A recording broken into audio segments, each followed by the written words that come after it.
can only add values to our partnership. So, as we embark on a new journey and seek new goals, let us focus not just on matters routine, but also transformation, all ideas.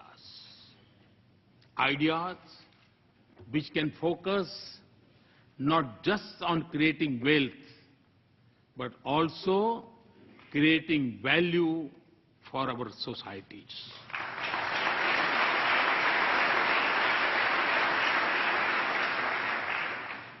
Not just on immediate gains, but also long-term benefits. Not just on soaring best practices, but also shaping partnerships, and not just on building a bright future for our people, but in being a bridge to a more united, human, and prosperous world.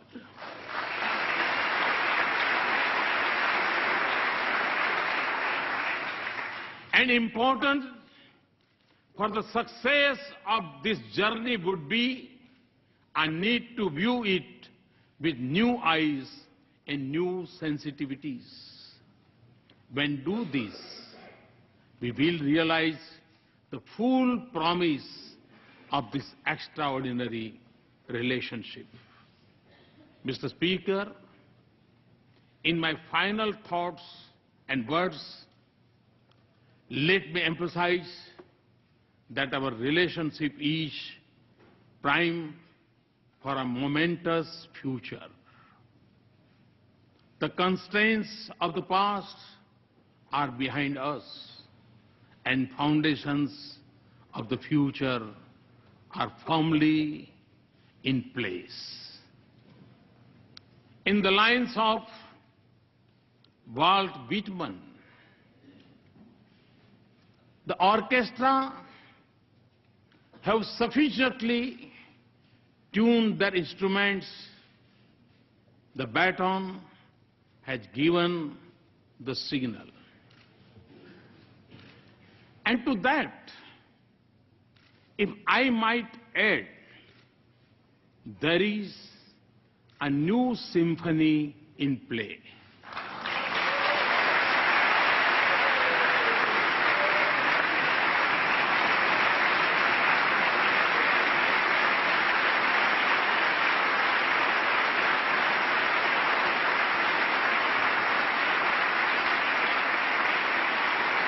Thank you, Mr. Speaker and Mr. Vice President, distinguished members, for this honor. Thank you very much. Thanks a lot.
Minister there, addressing the House of Congress, almost 50-minute long address to the House of, to the Congress really, the joint House sitting, the joint House meeting of the United States on Capitol Hill.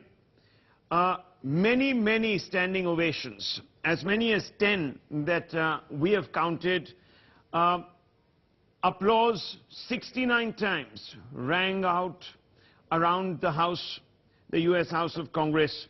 So very well received speech. And now you can see him meeting all the U.S. lawmakers, having a long conversation and a chat with each one of them as he sort of passes by.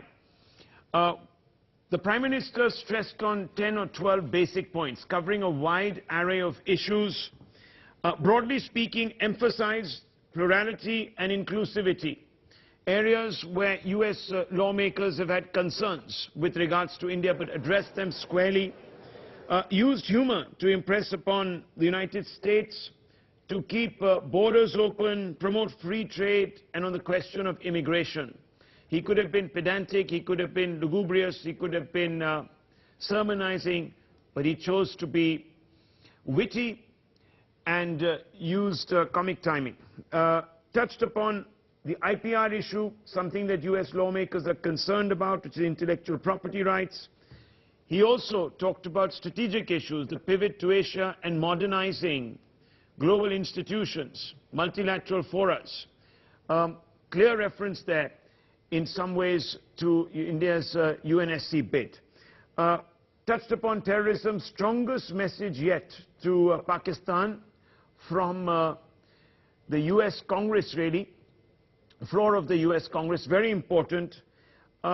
Committed himself to renewable energy and the Solar Alliance and other climate change goals without actually setting a time frame. So he gave India elbow room, wiggle room, stressed long-term commitment to ties. He says that there will be hiccups, he acknowledged them, there will be difference in perspectives, but the natural strength of the two countries will help tide over some of these issues. Signing autographs there. He is quite a charmer, the Prime Minister, and he showed it in many meetings with the diaspora, and US congressmen were there, 50 of them at one time, to actually witness the Prime Minister in his flowing best. I just want to open this out. Let me introduce Sheshadri Chari of the Bharatiya Janata Party, senior leader. Also with us, Bharat Karnad. Madhav joins me from Washington, D.C., and he has with him Sarah Watson and Raymond Vickery. Let's quickly go across, get a quick word in from the two important voices there before I open it out to our guests in our studio. Madhav, over to you.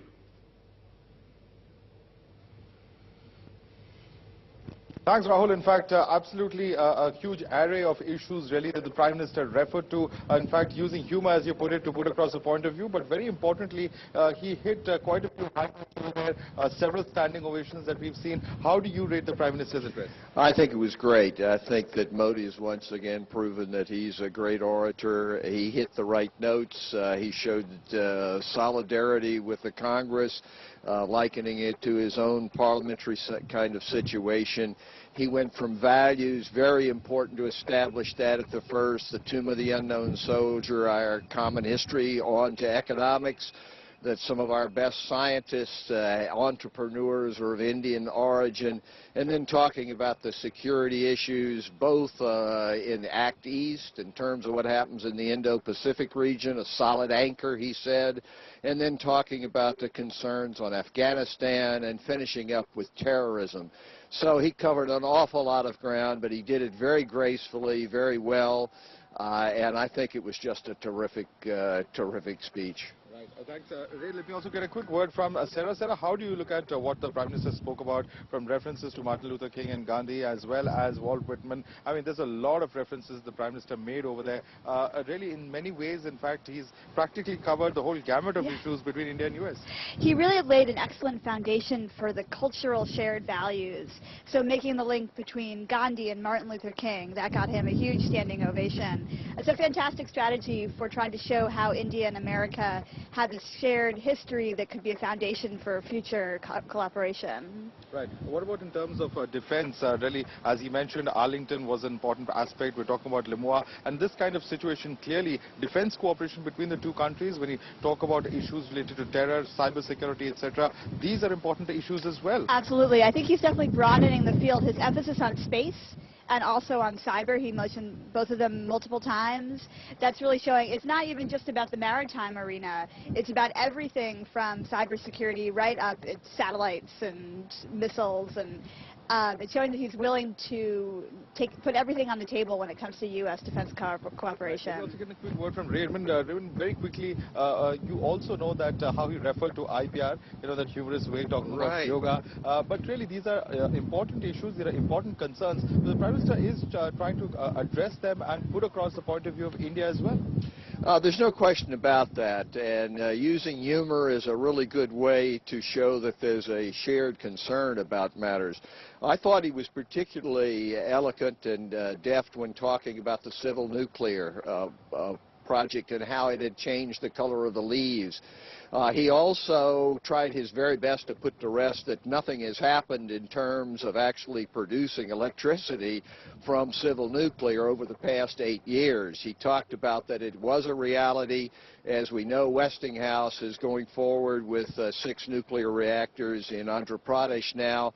And so that's very, very important, because for all the talk about values, which are extremely important, and security, there is an underlying economic basis to the relationship, and he didn't neglect that by any means.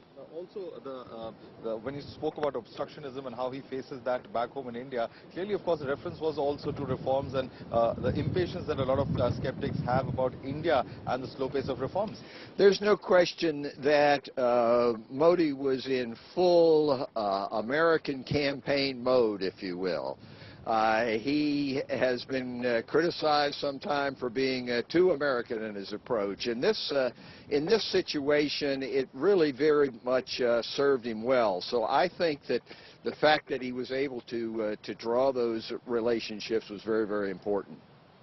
In fact, clearly over here, Rahul, you see the kind of issues that have been dealt with as far as Prime Minister Modi's speech is concerned, a huge range of them, and certainly, of course, the fact that he was applauded so many times, clearly a testament to the kind of impact that his speech at least seems to have had. Absolutely. Stay with us. Stay with us. I want to join Bharat Karnad also. Bharat Karnad, what do you make of the speech? 50 minutes long almost, lots of standing ovations, almost 10. By our estimates, number of, you got rousing applause 69 times. Well, look, as addresses to the joint House of Congress goes, as they go, you see, this is a fairly routine, if I may say so, matter. If you saw what the kind of reception Netanyahu got, the Israeli Prime Minister.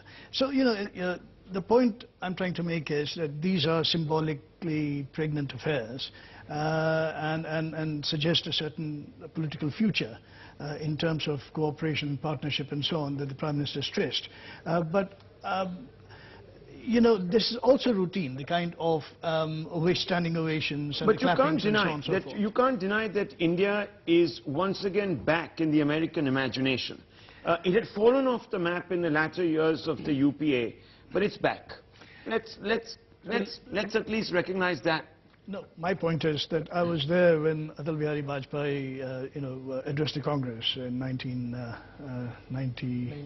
98, yeah. That's right. And we were there for preparatory stuff, and then witnessed the Prime Minister speak. So that was, in some sense, more of a path-breaking affair, simply because it was the first time that the right of centre party had taken power. And also we had come off the nuclear chill, so to speak. We tested that device. There were obvious repercussions internationally. So a lot of notions were broken.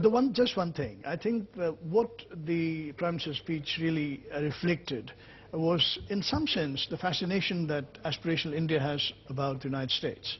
And in that sense, I think he reflects the common man's fascination with the United States, and the fact that I think in some sense, you know, it is the sort of thing that most Indians would like to own up to.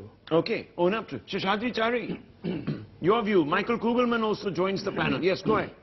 No, the most important aspect of Narendra Modi's speech is that, you know, from the Prime Minister of, from the position of the Prime Minister of India approaching the US Congress, he has graduated himself to the position of a statesman. The kind of subjects that he has dealt with, the manner in which he has dealt with those subjects, and an excellent communicator that he is, he has really laid the roadmap for Indo-US partnership. It's not just a speech. I think for the most important aspect of this timing is the US is going through a transition. Very soon there will be a new government in the US, new president in the US. So one second, reactions coming in from US lawmakers who've just heard that speech. Let's just get them in. Let's just listen to some of those reactions coming in. He drew together all of the very different and meaningful reasons why India and the United States should cooperate and advance the causes of the world. Sir, how do you see India-America relationship moving from here? Because we have seen a lot of talk about taking this forward, whether in the field of military, whether in the field of strategic alliance, security. How do you see it? I think that the Prime Minister gave a very detailed blueprint of all the different ways that we can cooperate, not simply militarily, but also economically and environmentally. So very soon America will also see a change in leadership. Do you think the India relationship will remain the same? Oh, of course. You know, we are one of the world's oldest. Yeah, there will be continuity, says that particular lawmaker. See, that's an important point. That is the point. Paul Ryan, the spokesperson, has issued a statement also. Let me just quickly read it. He said it was an honor to host Prime Minister Modi at the capital today. He spoke eloquently about the importance of a strong US-India relationship to promoting peace and freedom around the globe. Given the importance of fighting poverty, it was encouraging to hear the Prime Minister's steadfast commitment to making sure everyone has an opportunity to rise. I share his commitment to strengthening our critical partnership and thank him for joining us. He really drew linkages, did he not? You know what is important is you communicate to the Americans what they think is important. Yeah. So freedom, democracy, fight against terror, and above all, they say in the US, promise me anything but show me the dollars. Business. He has spoken trade. Yeah. He has spoken about defense partnership. He says India is a vibrant country. Yeah.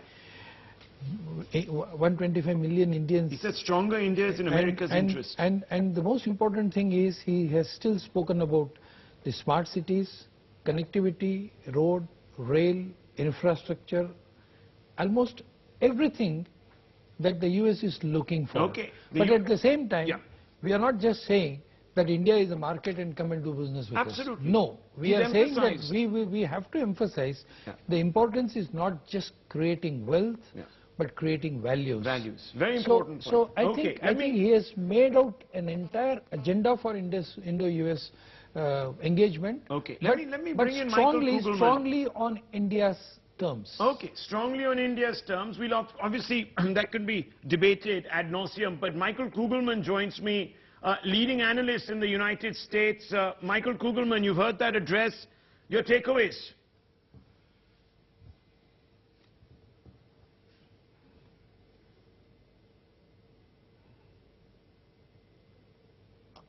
Well, I mean, essentially what Modi did is he made a very compelling claim that there are such deep bonds and shared values between the two countries that this relationship is best to succeed into the future, regardless of who the U.S. is. And I'll just add one more point to keep in consideration.